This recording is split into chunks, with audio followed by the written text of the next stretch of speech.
Typhoon Bualoi is shaping up to be one of the most destructive typhoons to hit Vietnam in recent years, bringing relentless rainfall across the country.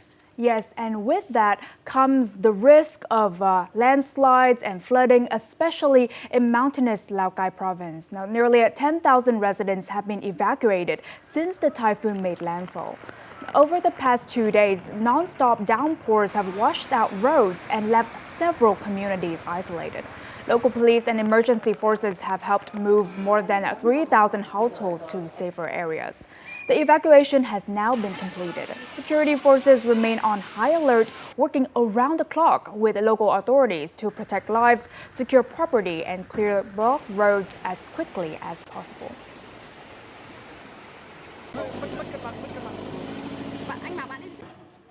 Meanwhile, in Cao Bằng province, more than 150 landslide points have been reported after the storm. Over 22,000 cubic meters of soil and rock are blocking key highways, such as National Routes 34, 34B, 4A, and 4C. Local authorities are clearing debris, setting up barriers, and handling smaller landslide sites.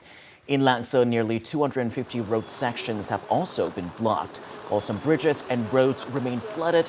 Soil moisture models show several areas are nearly or fully saturated, raising high risks of flash floods and landslides across all 65 communes and wards. Authorities are urging residents in danger zones to evacuate and are deploying personnel and equipment for rescue and recovery.